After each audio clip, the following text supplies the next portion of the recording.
Well, good morning. I'm Ann Rohde. I'm the president of the New York State Convention of Universalists, and I want to extend my welcome and my gratitude for so much, for you, for making your way here and making your way onto the virtual space that we're sharing, to Reverend Doug Taylor.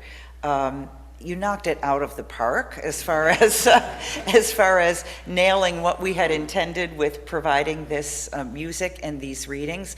To Reverend Dick Gilbert, who is joining us today with Joyce, and what a joy it is to have you. To my quartet from Rochester, Glenda Brayman, Howard Spindler, Lou Ward Baker, and our pianist Theo Munson, our page turner Michael Scott as well, who got pressed into service at the last minute. And that last piece is truly a perfect one to usher in why we are here, to honor the past, but also with an eye to the future. That is NYSCU's mission, to make real the values of universalism in today's world and to carry them into the future.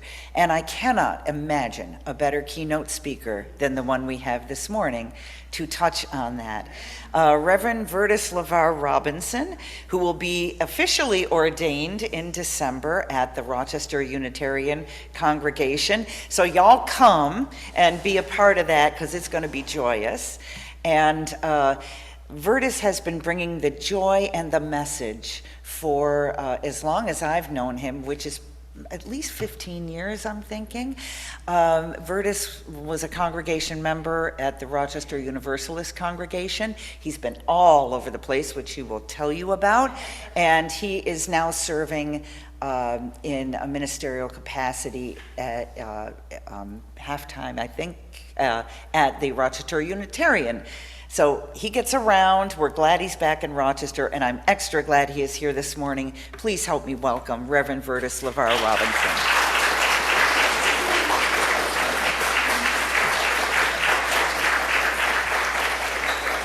Thanks for having me here. I'm a little bit unprepared because I would love a glass of water if possible. Sometime during the next 45 minutes, I'm going to be talking with you. If possible. I'm just getting over, not COVID, because I was testing every day, but I think it was RSV or something going around and things like that. So I have a little bit of a frog in my voice, my throat here. So just bear with me. And just a word of warning. This sermon contains a brief recollection of violence. So please take good care of yourselves. Okay. So, hello.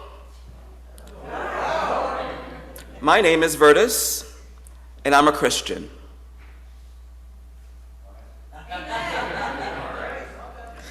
That is how I began one of my sermons at the Universalist Church of Rochester about 14 years ago. And in that sermon, I paused, and people were like, and then people started to applaud. Even at that time, we had this tradition that we didn't applaud when the chalice was lit. But people started to applaud because, was that the first time that they've heard that from that pulpit? I don't know. Maybe in its history, no. But it was something, in that sermon I had preached about my journey from holiness Pentecostalism to Unitarian Universalism. Holiness Pentecostalism, thank you so much. Holiness Pentecostalism, African American holiness Pentecostalism to Unitarian Universalism. And for the most part, it was a smooth transition, except for the grappling with one of the main tenets of Universalism, and that's universal salvation. And at that time, I had been introduced to the concept by reading Bishop Carlton Pearson's The Gospel of Inclusion, which I'm not going to quote and I'm not going to go into it, even though I got 45 minutes, so I could do that. And then listening to an awesome yet troubling sermon, for me, by African American UU minister and historian Reverend Mark Morrison Reed. His talk entitled, drag kicking and screaming into heaven. Does anybody know that's infamous sermon, right? But coming from a faith that focused on the fear of God and being sent into the fiery pits of hell for even the finite sin, the concept of sinners reconciling with the divine and being welcomed into the loving arms did not sit well with me. Oh, it was so comforting to me, as my previous faith taught me that my sexuality was a dire sin. So not only was I in an African-American holiness Pentecostal church, the speaking in tongues, I wasn't a runner. I was a crier. I just sat there and cried and wept, and it was so cathartic, and I miss that so much. The music that just brought so much joy from beginning to the end. The 6-hour services, I'm just joking. But I became a minister, and I had to shun my authenticity, my authentic self, because that was going to be my struggle as a human, as a sinner, to conquer that sin of homosexuality. So I was about to be engaged. I went to Man's Jeweler. If you're in Rochester, you know where I'm talking about, to look for a ring. I had asked an elder who loved me because I was the same height as him, for his daughter's hand in marriage. And I just got to the point where I was just like, I cannot do this. I cannot do this. And I was getting some kind of feedback, if you will, that my sermons was not a little bit too much meat and potatoes. They were just like, you're a little long-winded. Just get to that point, to the climax, and leave them there and have everyone rejoicing, not knowing what I had preached about. And that it was not the way that my ministry was unfolding. So I had a lot of consternation, and then one of my friends, colleagues at Monroe Community College, because I was a professor there, said, you might like my church. And I was like, what do y'all believe in? I've seen that church before, and there's all these different flags all over the place of these different religions, and so I got there, and of course, when I visited, he wasn't there, and I was like, okay, so I'm there by myself. And one of the things and there was an interim minister at the time, and there was an anti-Christian joke that was said from the pulpit. And I was like, okay, maybe this is not the place for me. But it was then that coffee hour when I was fully embraced by church ladies. I mean, seriously. Because I just was like, you know what, I'm going to put this all out there because I can't live a lie anymore. I would rather live a lie. I would rather live my truth and go to hell, because I was still believed in hell at that time. I would live my truth and go to hell than live a lie and still go to hell. So I came out of coffee hour just like, you know what? So I came to coffee hour and I was just like, yeah, my church believes that I have this sin in me, and sin is homosexuality, and I have a demon in me. Isn't that funny? There was no laughter.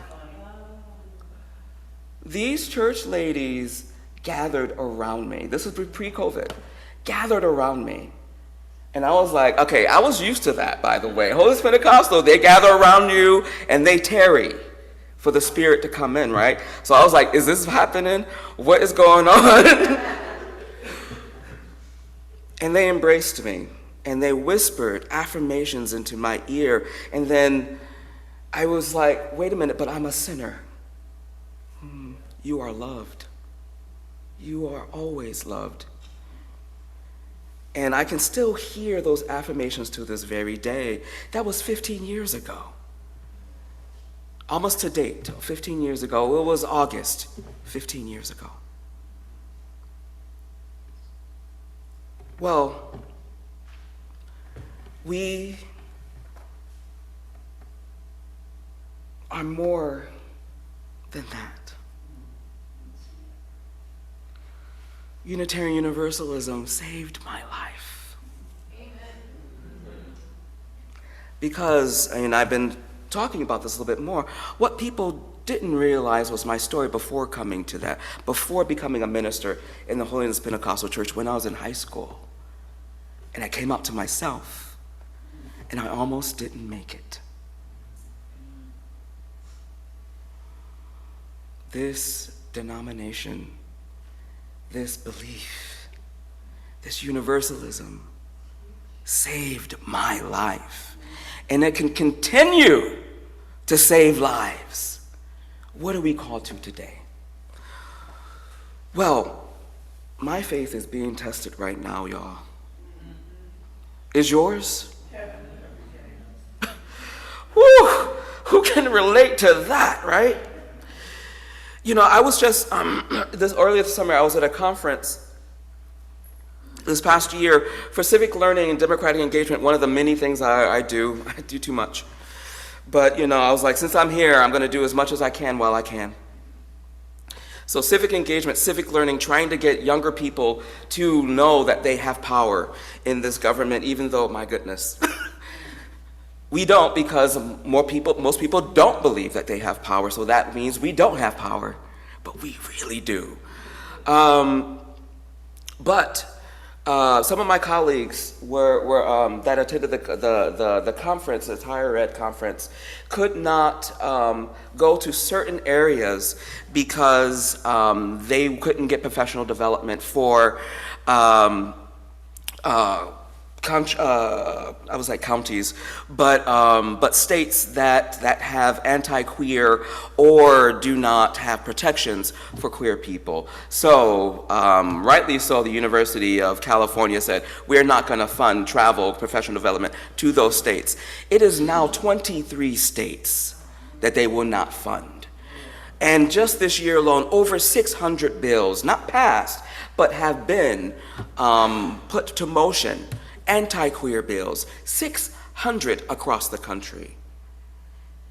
And from Stonewall to the Supreme Court, I mean, the trailblazers have fought and organized and campaigned. And then what has happened in the past 2 weeks, when we're trying to think about, okay, you know, we have a lot of work to be done, yes. But because of the algorithms and things of that nature, I am inundated with all these TikToks, reels, videos, shaming, condemning queer folk, condemning us, condemning everything. And I have to block and mute because I'm still toiling with universalism in its most Christian form. The belief that in the end, that all creation and every human being will be reconciled to God or to the divine.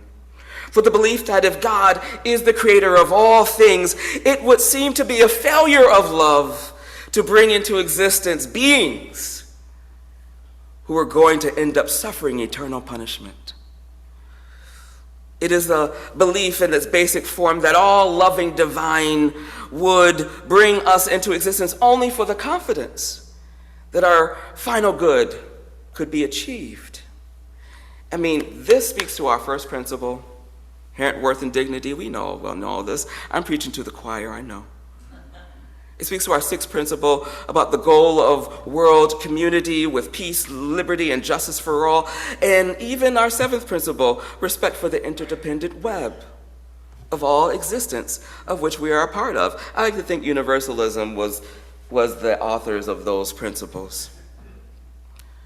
And that includes the good as well as the bad, all sharing the same eternal fate and reconciling with the love of the divine, even if they have to be dragged, kicking and screaming into heaven. One of these days I have to meet him. I've never met Reverend Mark Morrison Reed. This was not an easy belief for me to adopt because of coming from such a holiness Pentecostal where women couldn't wear pants, we couldn't even eat grapes because there's a scripture about fruit of the vine. We didn't eat shrimp, bacon, or anything like that. It was a lot of what we couldn't do, where we couldn't go. We couldn't have wicked friends. We couldn't go to wicked movie theaters or listen to wicked music. And we were always preaching that evildoers will get their punishment and it'll be eternal. And we didn't want to be one of those. But the audacity of universalism, the audacity. You know, right around the time that I came into Unitarian Universalism, and this minister right there was the one that signed me in the book. And I had to see that book one day. I was like, yeah, see, my signature is the same. 15 years ago, and I've preached this before, but I'm going to give you a little bit more today because I'm about to move on from this part of my life and my life story, but it's a part of who I am and why I'm here today. You see, my grandmother had recently passed 15 years ago, and she passed at the age of 98. And you know, one of the things I do is I'm a genealogist. And in fact, I bonded with a fellow seminarian over this genealogy journey because we're on two different sides of it. But at the end of the sermon, you're going to find out that we weren't. I remember going to my grandmother's farm and in Georgia when I was a little kid. I was around like 9 years old or so. And I remember seeing the red clay from miles and miles. They were talking about Southwest Georgia. And I could still hear it, see it, I can smell it, that clay, that copper smell. And also the anthills. You gotta be careful of those anthills. Those red anthills, you gotta be careful of those. Don't step on them, you'll pay for it. My sister did, and she still has trauma behind it. But I have fond memories including the hogs, the piglets, because that's how she really made her money. Even though she didn't eat it because she was holiness Pentecostal as well, she sold it. And we never had it, but, and I adopted a couple of the pigs, but I digress. I would call her to ask questions about the ancestry, and so they didn't really talk about it, so when I was asking, I was finding out things that she never talked about, ever spoke about. And she told me about when her grandfather, who was born enslaved, was 9 years old and was working in the fields, and his twin sister, Ilse, who I have a picture of, by the way. I found a picture of her. Not of him, but I found a picture of her. And all the enslaved people on the Walls plantation were called to the gathering place in the middle of the slave quarter. And he was short like me. So, like, I'm having trouble seeing above here. So, but he was called to come, so he came to the front to see what was going on, and he saw Boss Man Tom, and that's what they called him, Boss Man Tom. And I was like, Boss Man Tom, that's really interesting. Call him Boss Man Tom. He was the owner of the plantation and the slave owner. And he had a whip in his hands. And then he saw that his mother was tied to a post, the whipping post. And without any explanation, without saying anything, he proceeded to whip her right in front of them, in front of the twins, who were about 9 years old at the time. And whip her and continued to whip her, and continued and continued, until, and I quote from my grandmother, the blood ran down her back. I will never forget when she told me that over the phone. The blood ran down her back. And she died in front of them. You see that red clay. There's more than iron in that red clay down there. And again, testing my universalism, right? Ooh, that man with the whip. If you don't mind, can I sing a little bit? Please do. Because this is where spirituals come from. I'm going to be talking a little bit later on if you would like to join me. There's other workshops going on that are very important. But that spiritual, sometimes I feel like a motherless child. Some people are like, oh, that's a pretty tune. It's real. It's in my blood. Sometimes I feel like a motherless child. Sometimes I feel like a motherless child. Sometimes I feel like a motherless child, a long ways from home,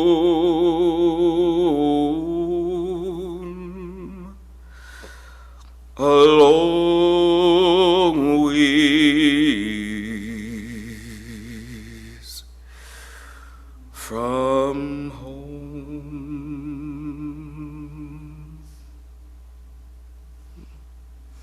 You see, the reason why we know about that story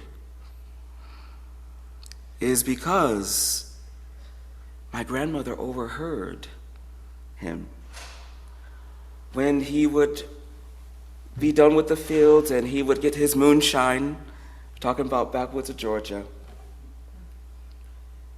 And then the emotions and the memory would come back, and then he would just start crying. This is her grandfather. Crying, and reliving that moment. That's how she knew about it. Because he will repeat, the blood ran down her back, the blood ran down her back. And she never repeated that until I asked. And I'm the only one who knows about that in my family right now. You all know, so you are part of my family. I remember what they did to survive. They sang. They utilized the power of voice. They utilized that to connect to the divine. To connect, but what about that man? What about him?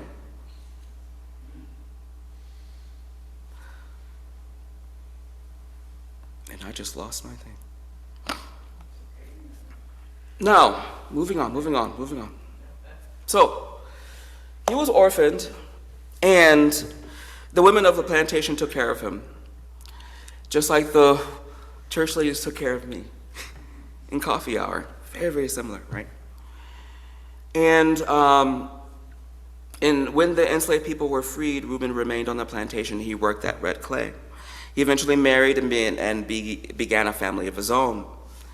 And he survived, but the trauma did as well.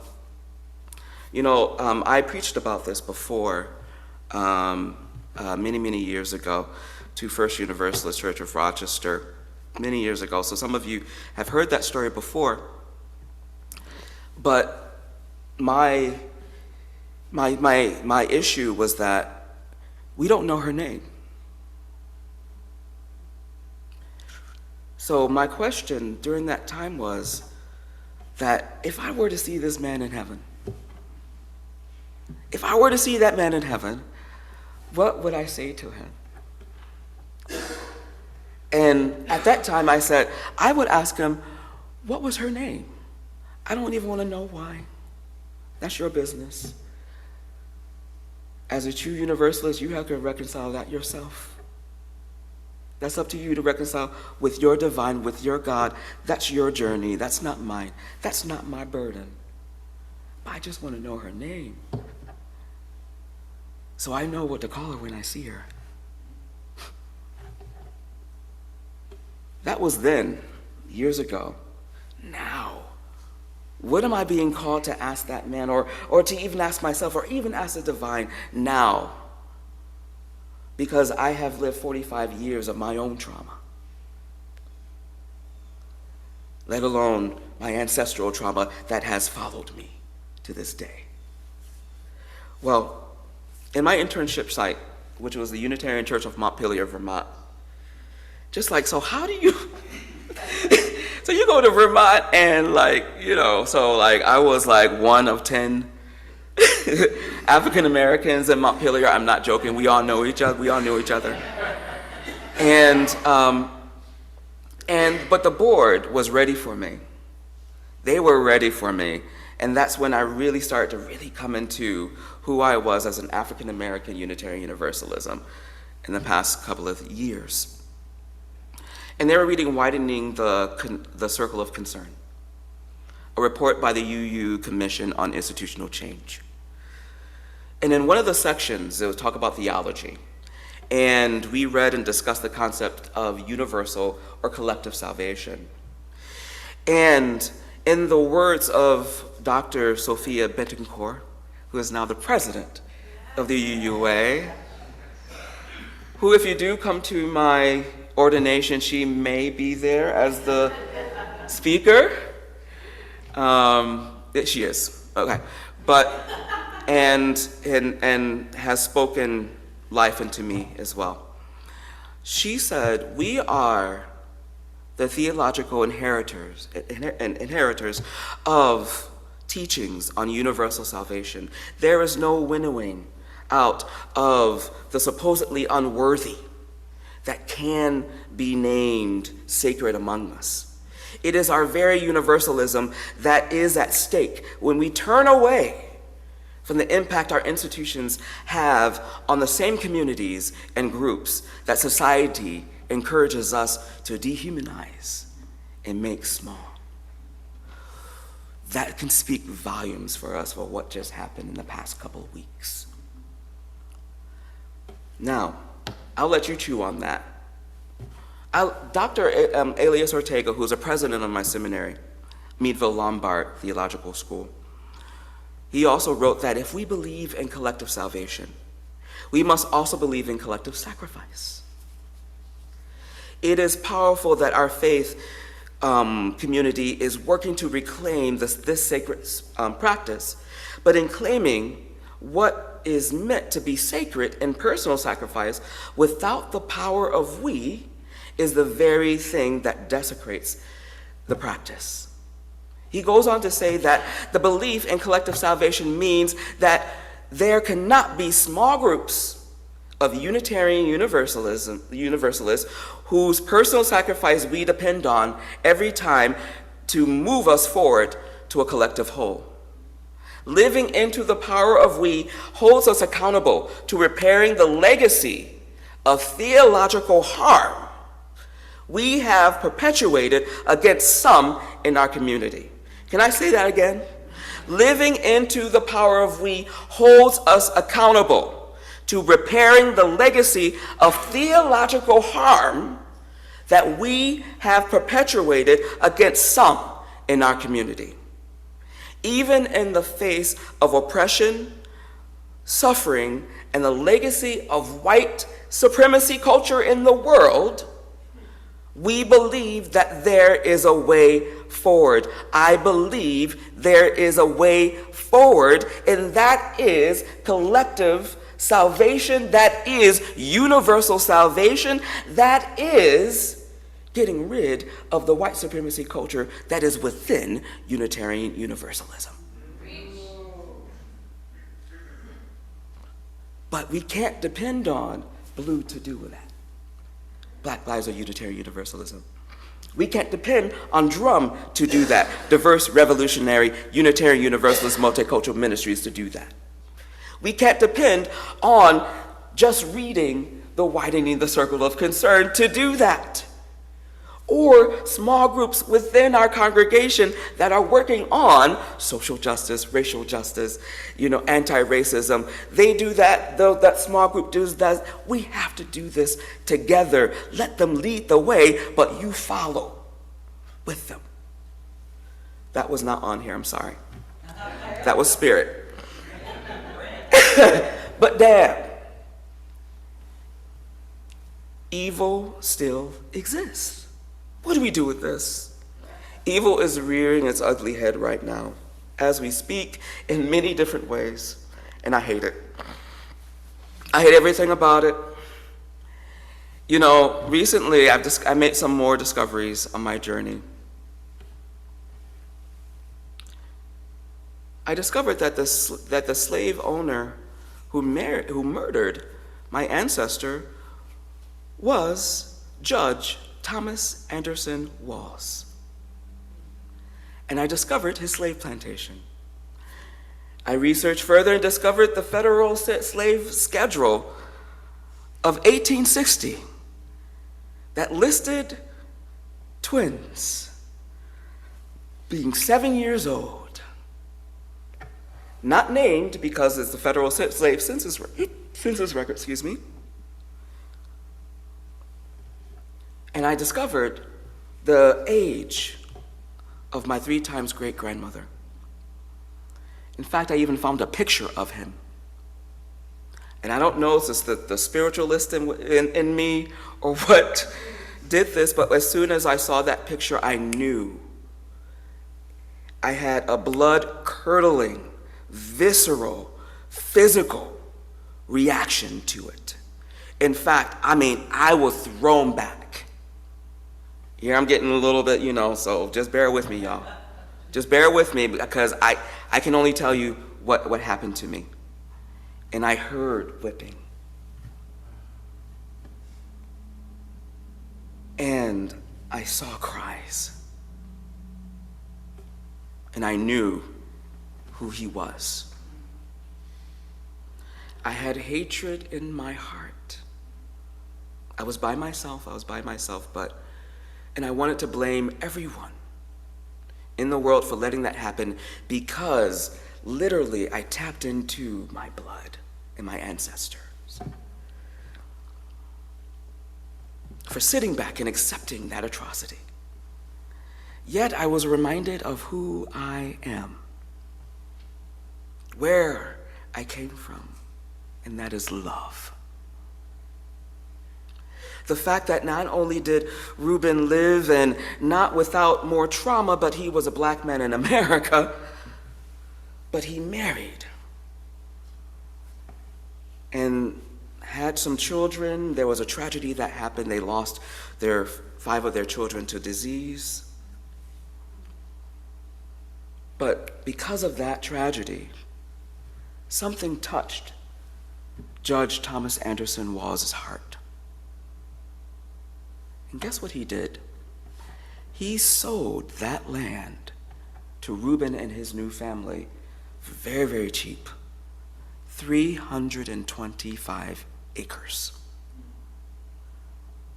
Well, he didn't have anybody to leave it to. He had family. He left it to Reuben Walls. And that is the same land that I visited when I was a kid because my grandmother inherited it. 325 acres. Was that reconciliation? Reparations? What was that? Not my business. Was that his reconciliation? I don't know. But when I had that reaction, I recognized that we are our ancestors' prayers, no matter who our ancestors were. We are our ancestors' dreams, They want it better. They want it more.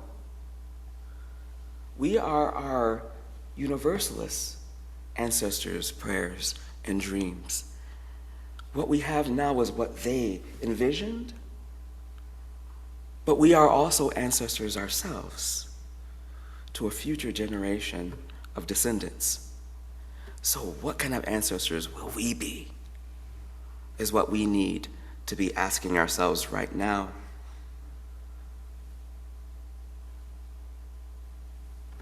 But for me, instead of the fear of hell to compel me to do good and be good, I have the love of the divine.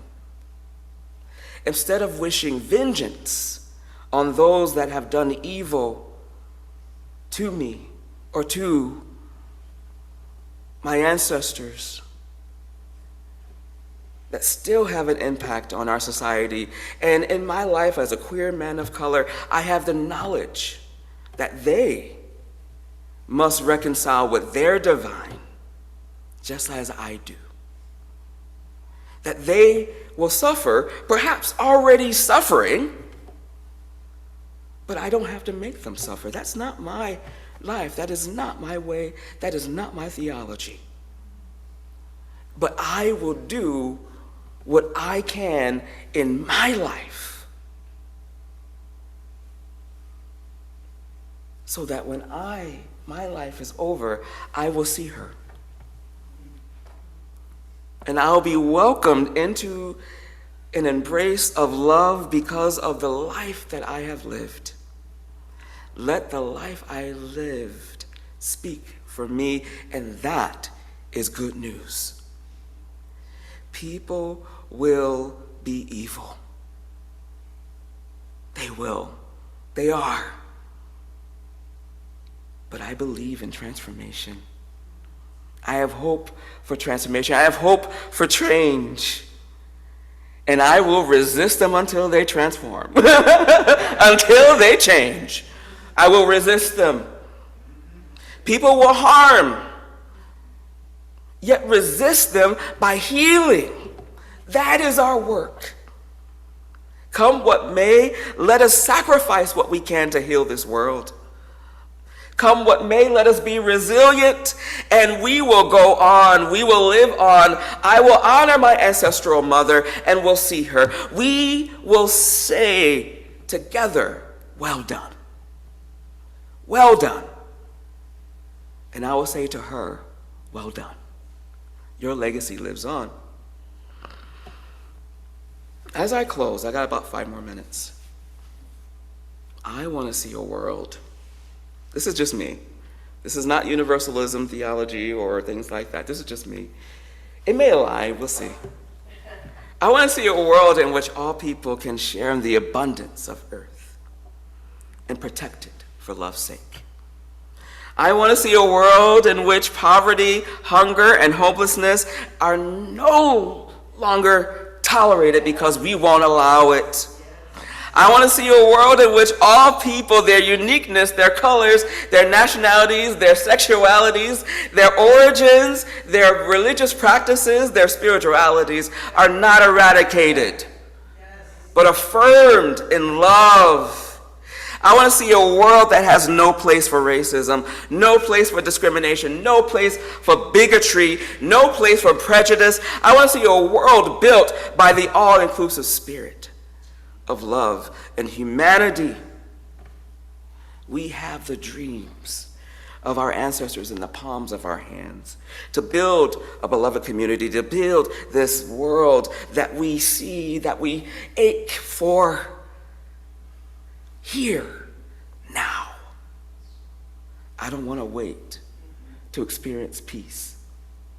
I don't want to wait to experience that pure joy, that true joy that my ancestors sang for, cried for, prayed for.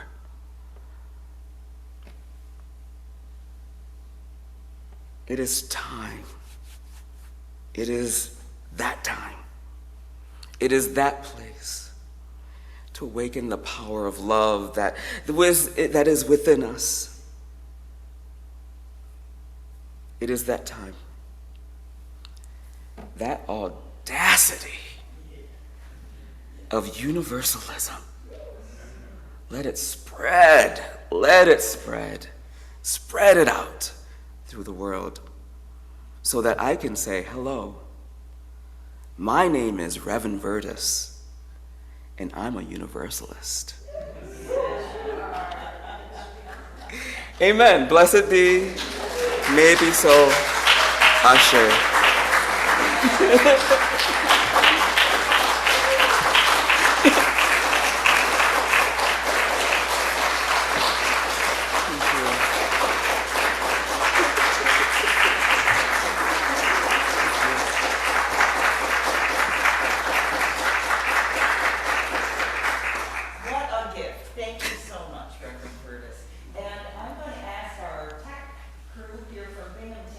How we can best manage the Q&A. We're going to spend about a half an hour with a little talk back. Wherever you are comfortable, you can stay there. Yeah, I can stay here. It'll probably be better because I'm in the mic, and then somebody can come to the mic here so that those who are online can hear. Question asker, should we?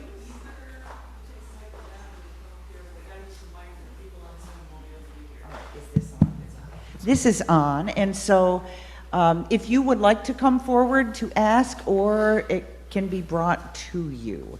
So I guess I'll take that off. And Yeah, hey Richard, good to see you. You can wave. If we I have see you. people waving to the people on, I gotta wave that way because that's where the Reverend camera Daniel. is. I'm waving to the screen. I know So- Reverend Daniel. Hi. so look at all of these people who are joining us online. That's wonderful. Good to have you all here. So, Oh, Reverend Molly. yeah. Oh, terrific. So, we'll maybe alternate. I don't know who's working the Zoom, but if there are people on Zoom who would, and there's Richard from my congregation. Hi, Richard. Who have a question or a part of dialogue with Reverend Verdis. So we'll start here in the sanctuary. Does anyone have comment or question? All right. When is your book coming out? I've been trying to do this book, but I found more trauma in my family history, a lot more trauma. I mean, there's the hymn in our great hymnal taught that some people protest about it, but when I heard Sweet Honey in the Rock sing it, and I was just like, oh, this is a hymn for me and my family. No more auction block for me. Mm-hmm. We never really sing that, and not that much, but so there's auction block stuff in my family. There is a lynching in my family, and so I want to put the book out, but I also want to put more in it, like tools for healing and dealing with that trauma. I don't want to inflict more trauma on my family, because I did that when I posted the picture of Judge Thomas Anderson Walls on my Instagram, and my cousin had the same reaction I had, and I had to do pastoral care on the phone to us both. So I need to pack that book with that. But it's going to be coming out soon, probably next year. One thing I did not say is that because my sermon kind of went off book a lot. I mean, the presentation went off book. I'm sorry, it went off book. There was a lot more in there. I just went off book because I was feeling something, and that's what I do. That's the Pentecostal in me. One thing I didn't mention was that I found out through DNA that I'm related to him. Yeah. So my great-great-great-grandmother was basically his cousin, is what I found out. So his blood is running through my veins as well. That's hard to navigate, right? Yeah. So I totally appreciate where you came around at the end and talked about how you were only responsible for your reconciliation, right? How,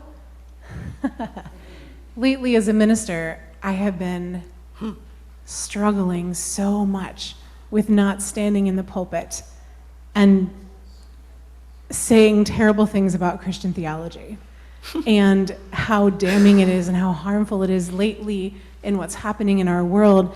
So where do you find the strength as a minister, as a human, to keep answering the call of love, right?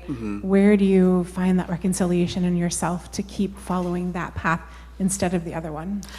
Our pluralism does it. I mean, that sermon I originally did when I came out as a Christian was within a year that I was a Unitarian Universalist.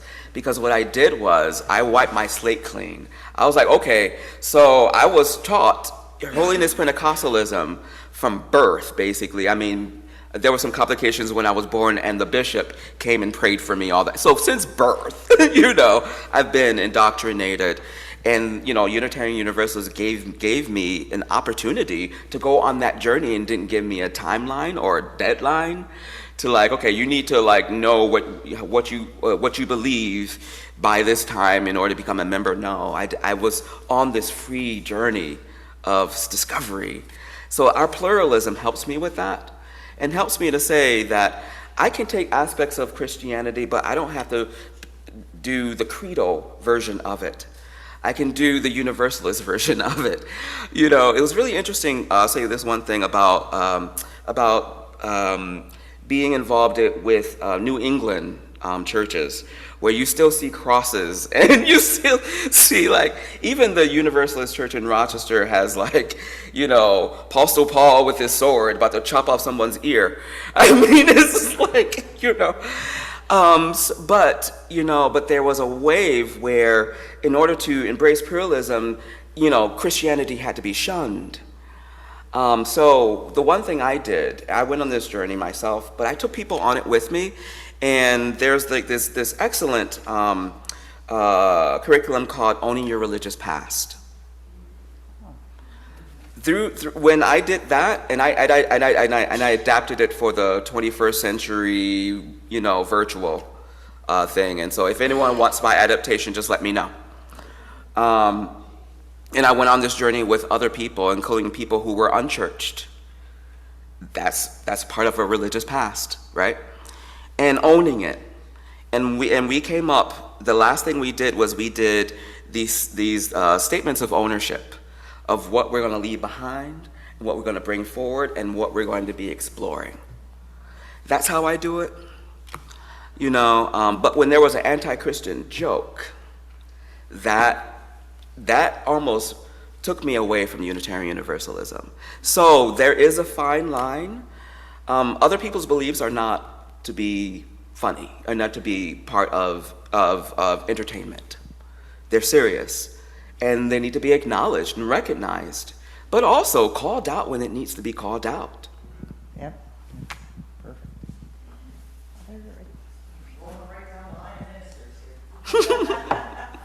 Well, thank you. Yeah. Be gentle with me, be gentle. Oh.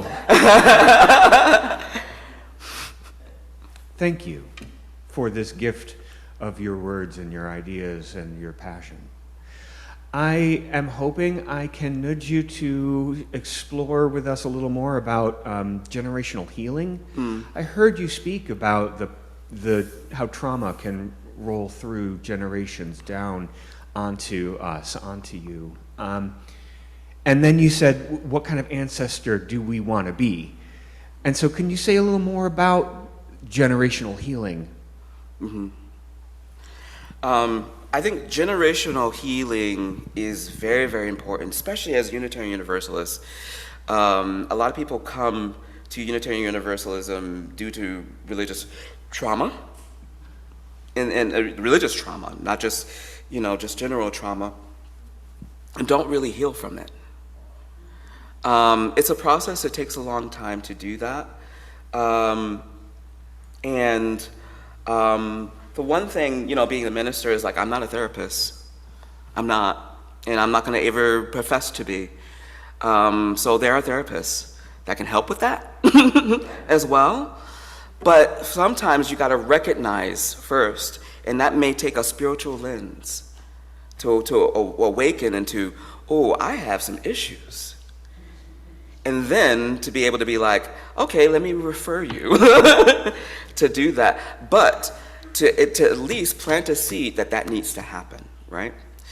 My generation, the generation that I lived in, because, I mean, we didn't talk about any of this. Like, none of my siblings know about this. They don't know this story. My mother didn't even know about this. You know, she didn't know because they didn't talk about it, because trauma in that community was best left when in the past, and we're not going to speak about it, we're going to move forward, and we're going to depend on God and God's love and to heal, but we're not healing with it because we're not even talking about what happened. We're not really healing from it. We're ignoring it. Yeah. But then there's really, I mean, and it's not going to be an overnight type thing. I'm still healing from that. And the way that I'm healing from it is like enlarging my circle, increasing my circle. So, but to really briefly about what Ancestry we want to be, just be mindful of like, we're taking up space right now. People are going to come after us, whether it's the minister that's preceding us, whether it's someone that's going to be living in our house after us, whether it's our own children, whether it's our nieces and nephews and everything of that nature. And, you know, we have a duty to really look to where we would like, I mean, our futures to go, to be. That whole beloved community is like that's like a blue sky, like, you know, dream. Like, that's never going to happen. If you think that it's never going to happen, you're not going to work towards it. So it has to do with faith. So I can do a whole nother sermon about that, and I have. But, you know, that doesn't answer your question, though. All right, we're going to turn it to Zoom, and there's somebody on there, and I'm going to look at the camera. Where's the camera? yeah. Hello. It's so hidden. That's beautiful. I think Melissa Oh, that's a is beautiful thing. trying to talk. That's good. Is it Melissa? Yes. Hi, yes. I just wanted to say thank you because I have done genealogy research from my end as an ancestor. My ancestors in Kentucky were enslavers, so that has been an emotional process and journey from my end, but I really appreciated you sharing your side of that story as well, because yeah, it's emotional. So thank you. My deep gratitude for that. Thank you. And I hope y'all don't mind that I took my time with that. I normally, whenever I talked about that, I normally go on. But for some reason, I had to take my time today, this morning.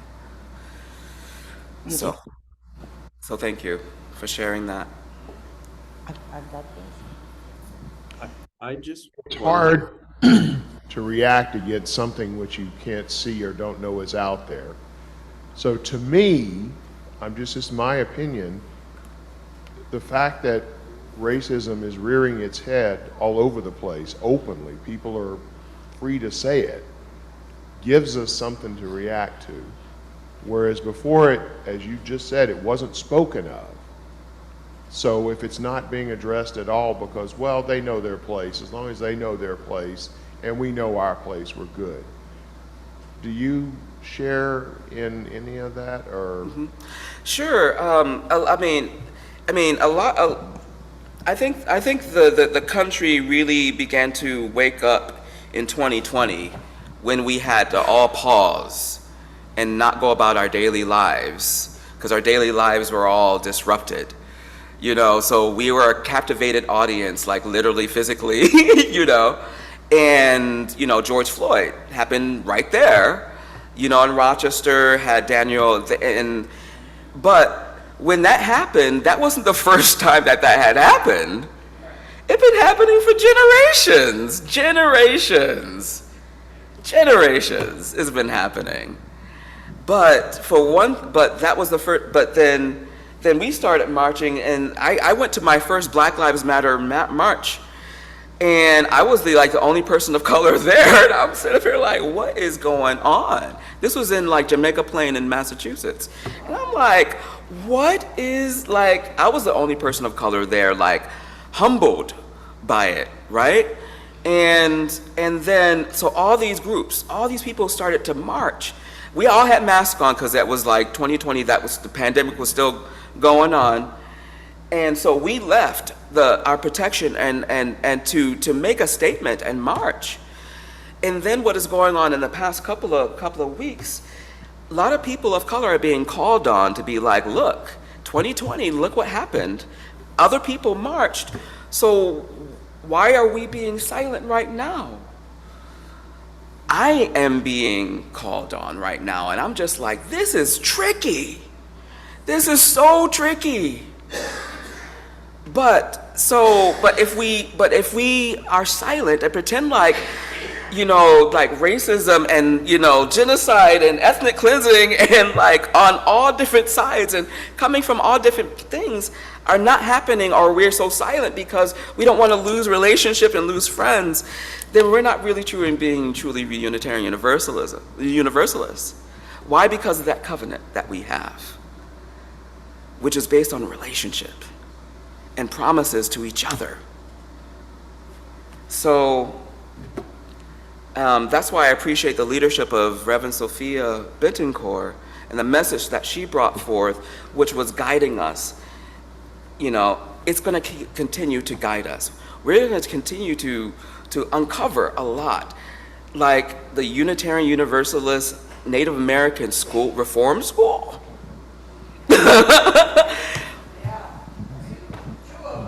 So things like that. And if we can really be honest about our history,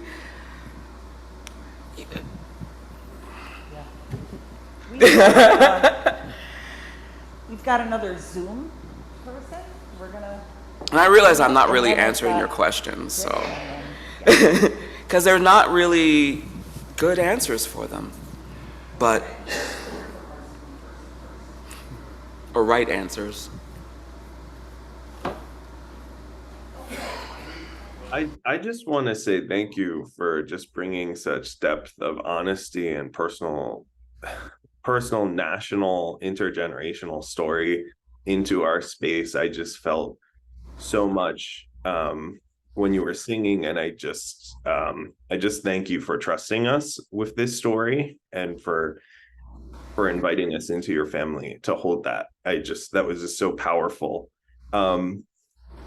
I wonder a lot about lamentation in Unitarian Universalist spaces and grief, and what role maybe you see lamentation in universalism. What role does grief have in our universalism? At times I've encountered our faith as very much in our heads, and sometimes maybe it's harder to just be with grief and be with sorrow. And I guess I'm just curious, what role does lamentation have in universalism? Okay. Well, I can't speak to Unitarian Universalism as a whole. I can speak to some of my experience as a minister, and coming from a Holiness Pentecostal background where grief, like funerals, end up being homegoing services, and there's room for it, but we combat grief with joy. That is what I mean, and Lamentations with joy. One thing that I experienced, and I did a what is it called, a Tenebrae service. And I was like, what is this? I'm like, okay, and I'm walking out like in a pool of tears, and I have to sit with this. until Sunday. Like, what is this? Like, it was nonstop, like 7 times. It was just like, it was another reading, and it was like pressing after the pressing, and I'm just like being weepy. I was like, is there a time where we get to joy? No, we don't. Oh my gosh. That is not where I come from. That is where a lot of people come from, a lot of cultures come from. As an African American, we cannot sit with that. We cannot sit with lamentation. We cannot sit with joy, because that's every day for us. That's every day for marginalized people. That's every day, is lamentations, grief, suffering. So what I do is I bring people through the valley of shadow of death, but I come out the mountaintop by the end of it. I don't leave people in the valley of shadow of death. I can't do it. And that's what I'm bringing into Unitarian Universalism, is that concept of, I'm going to bring you through the valley, but we're going to come out on the mountaintop by the end. We're going to walk out with our heads held high, but we're not going to ignore that grief exists, that lamentation exists. But at the same time, how do we combat it? One way is through joy, seeing through joy, pushing through that, and walking out with your head held high, happier than you did when you came in. That's a church, that's a worship service for me. I mean, if I'm like walking out and I'm just in tears, like, woe is me, ooh, that is not the Unitarian Universalism that I want to have for my future and for the future descendants. But at the same time, we do need to, that doesn't mean that we ignore the grief, that we ignore the hard stuff, that we ignore our hard history and the truth. But yeah, okay. Verdis, you are a spirit-filled preacher, and you're talking to Unitarian Universalist congregations, and they're not accustomed to hearing that kind of preaching. Now, so I wonder how you experience your style, your spirit-filled style, with the more cerebral habits, good or bad, of Unitarian Universalist congregations. How do you experience that? Well, the thing about it is the beautiful thing about me and my background and everything led me up to this. So I came from a Holiness Pentecostal church. I went to school in the suburbs in a predominantly Jewish community. Then I went to school for classical music while I was singing gospel, in church. Most BIPOC Unitarian Universalists have learned to exist and be comfortable in predominantly white spaces, right? My thing is, what I do is an invitation to join me. I don't shame people, be like, how come y'all not saying amen? Like, y'all need to say amen. Because then that can turn to people just like, well, I'm not accustomed to saying it. Blah, blah, blah. And sometimes that has happened. But sometimes I do it as a joke, like, y'all better say amen. Come on, that type of thing is an invitation. But some people believe, and culturally, that that's rude to talk during someone's sermon. So I invite people to do that, just as long, especially when I do songs and something like that. I invite people to sing along with me. What I sung right there, I was channeling, actually, and sometimes I do that. Like, I went 1800s into my ancestry. I don't know how I do it. I just do that, and so that wasn't really an invitation to join me there. But I invite. And also, I have the best of both worlds. So I make sure that, with the Spirit and amen and things like that, but also there has to be substance to it. There has to be a foundation. There has to. So that's why I drew from the widening the circle, which I believe is a sacred text.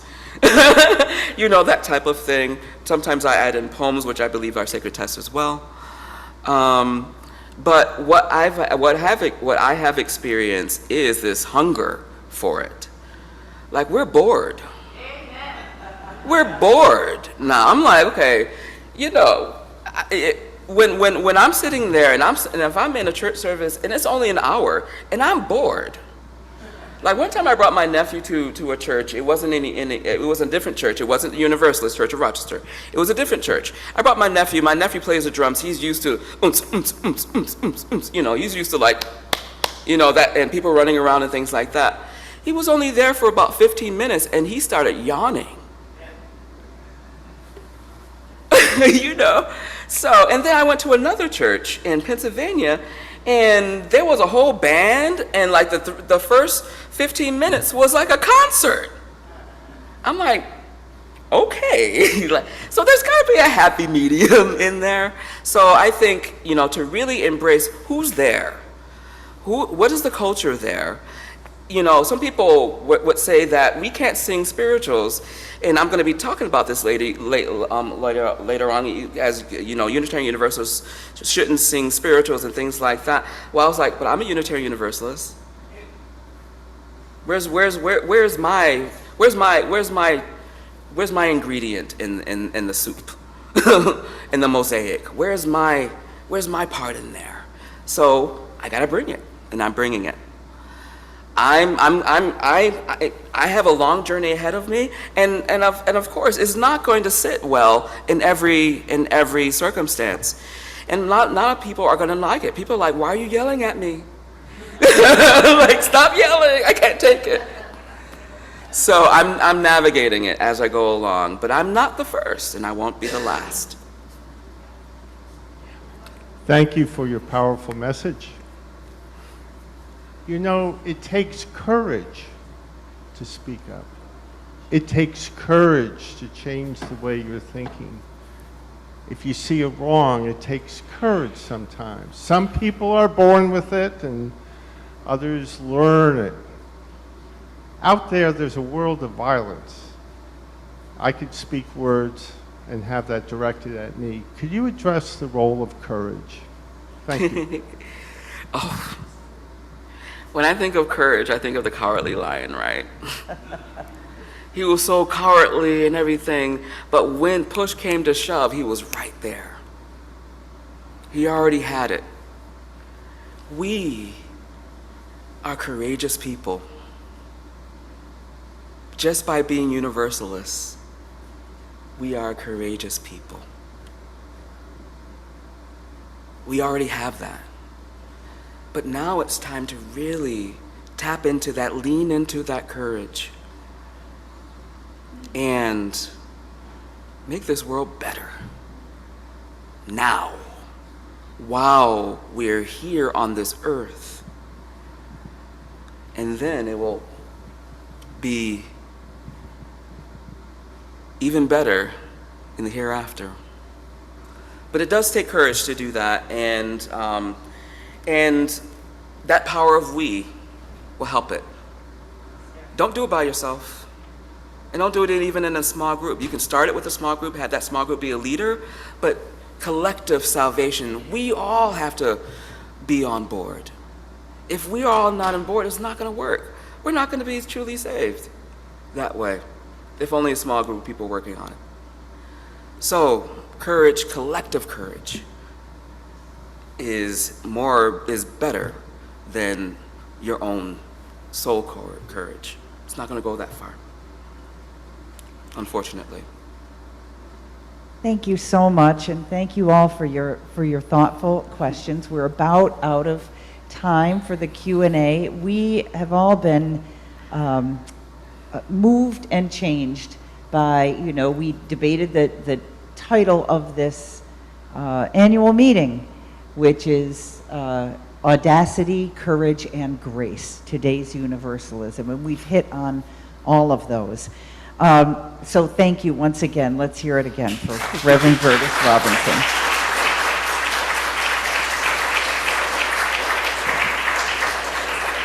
Terrific, yep, and our Zoom folks. So, just a few housekeeping things. We have about a 15-minute break, after which we'll come back here and run the business meeting of NYSCU. We especially need for you to be president, well, that too. No, but especially need for you to be present if you are a delegate. And we just have a business to get through.